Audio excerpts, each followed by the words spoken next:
L-ilwien tal-Qawsalla ddominaw it-toroq tal-Belt Valletta kif is-sibt wara nofsinhar ġiet organizzata l-Pride March annwali.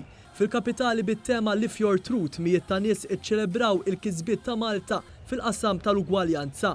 Ta' min ifakkar kif għas-7 sena konsekuttiva f'Mejju li għadda Malta klassifikat fl-ewwel post fir-Rainbow Map Index stħarriġ annwali li josserva drittijiet ta' persuni LGBTIQ+ madwar l-Ewropa.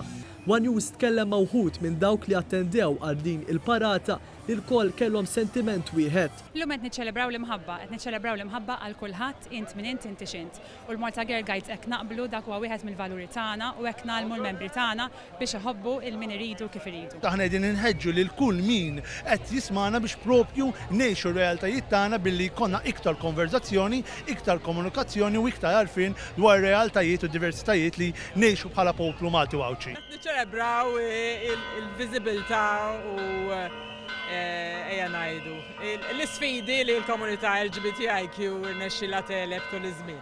Illum qegħdin niċċelebraw li aħna għandna tfal LGBTIQ u li aħna nħobbuhom u rriduhom ikunu kuntenti fil-ħajja. Tibqa' l-ħtieġa illi jsiru dawn it-tip ta' attivitajiet biex aktar nqajmu kuxjenza sabiex kulħadd jiġi abbraċċat, kulħadd jiġi aċċettat f'atmosfera ta' mħabba u rispett lejn kulħadd.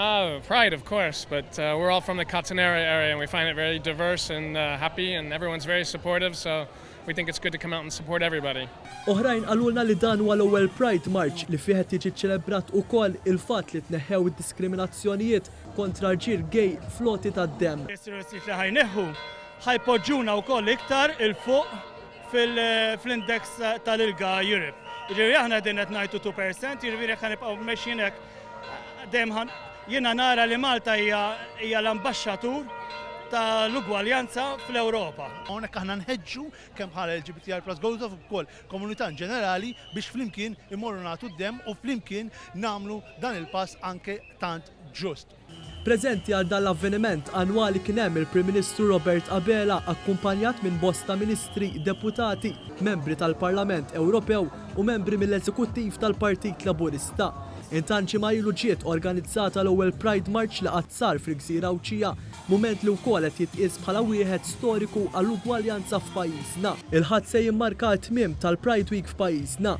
Eżattament wara se jibdew il-preparazzjonijiet sabiex f'Settembru tas-sena d-dieħla Malta tospita il-Euro Pride, avveniment internazzjonali pan-Ewropew li jiċċelebra l-kultura tal-persuni LGBTIQ+.